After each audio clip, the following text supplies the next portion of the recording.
मैंने बहुत गौर से सुना है।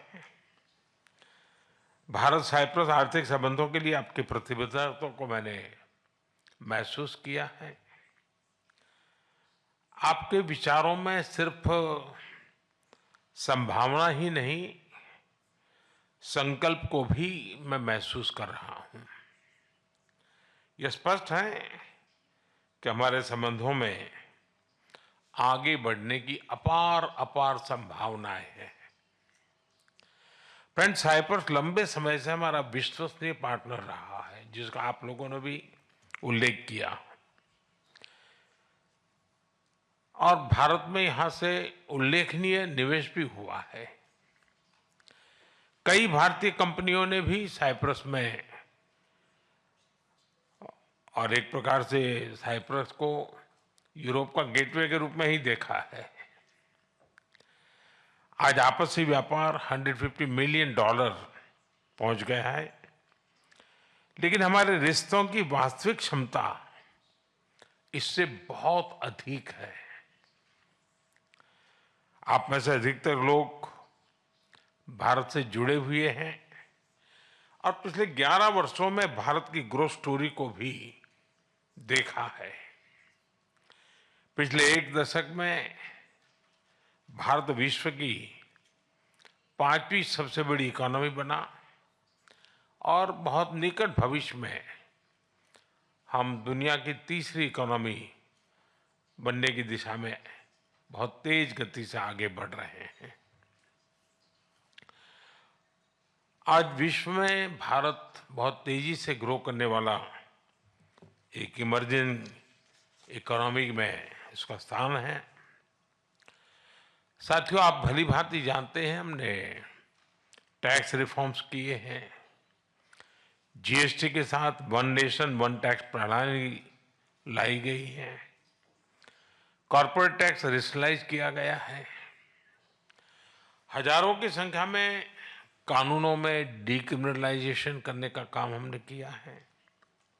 हमने ईज ऑफ डूइंग बिजनेस के साथ साथ ट्रस्ट ऑफ डूइंग बिजनेस, उस पर भी उतना ही बल दिया है।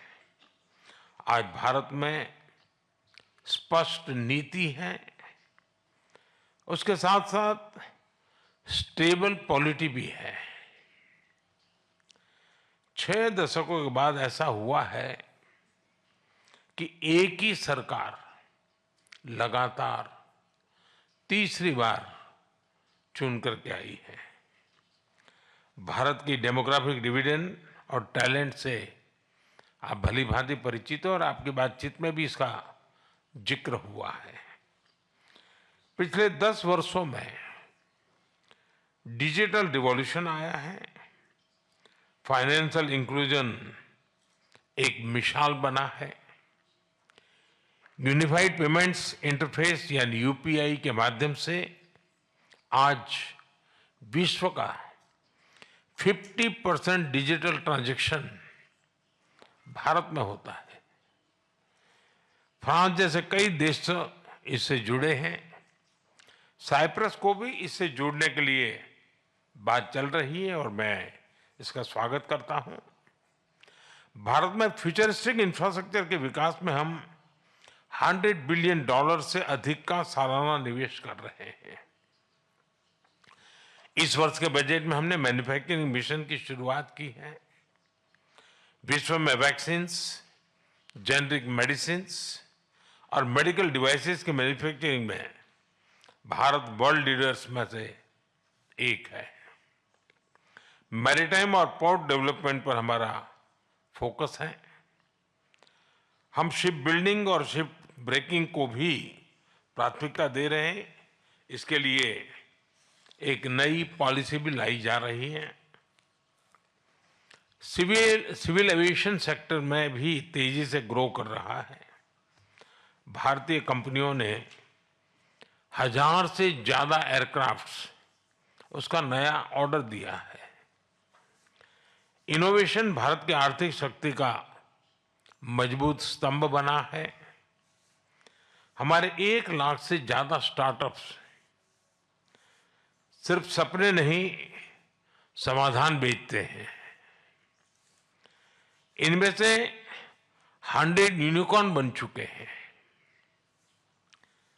भारत इकोनॉमी और इकोलॉजी के बैलेंस में विश्वास करता है और उस पर हम प्रतिबद्ध हैं। एक क्लीन और ग्रीन फ्यूचर का रास्ता बना रहा है। 2030 तक हम 500 गीगावाट रिन्यूएबल एनर्जी के टारगेट को और बहुत तेजी से आगे बढ़ रहे हैं। ग्रीन शिपिंग के विकास और 2030 तक रेलवे को 100% कार्बन न्यूट्रल बनाने को और तेजी से काम कर रहे हैं। AI mission, quantum mission, semiconductor mission, critical mineral mission, nuclear power mission हमारी ग्रोथ इंजन के नए इंजन बन रहे हैं। मुझे जानकर खुशी है कि साइप्रस की स्टॉक एक्सचेंज और एनएसई ने मेरे होम स्टेट गुजरात में गिफ्ट सिटी में सहयोग पर सहमति बनाई है। साइप्रस एक प्रसिद्ध टूरिस्ट डेस्टिनेशन है। भारत में भी हम डेस्टिनेशन डेवलपमेंट और मैनेजमेंट पर बल दे रहे हैं। हमारे टूर ऑपरेटर्स के बीच नजदीकी सहयोग विन विन हो सकता है। ऐसे कई और क्षेत्र हैं जिनमें आपसी सहयोग के लिए बहुत ही पोटेंशियल है। फ्रेंड्स, पिछले महीने भारत और यूके के बीच एक एम्बिशियस एफटीए पर सहमति बनी है। अब हम भारत और यूके के बीच फ्री ट्रेड एग्रीमेंट को इस साल के अंत तक संपन्न करने के लिए प्रतिबद्ध है। इसकी नेगोशिएशन में गति आई है। इसका लाभ आप सब साथियों को अवश्य मिलेगा। मैं भारत, साइप्रस और ग्रीस बिजनेस और इन्वेस्टमेंट काउंसिल की स्थापना का स्वागत करता हूं। यह एक बहुत अच्छा इनिशिएटिव है और आर्थिक सहयोग का महत्वपूर्ण प्लेटफॉर्म बन सकता है। फिर अब सभी ने जो विचार रखे हैं, जो सुझाव दिए हैं, उनको मेरी टीम ने नोट किया है। हम इन पर एक्शन प्लान बनाकर फॉलोअप करेंगे। मैं आपको भारत आने का निमंत्रण भी देता हूं। अंत में मैं एक बार फिर राष्ट्रपति जी का धन्यवाद देता हूं। उन्होंने इस मीटिंग के लिए अपना समय निकाला।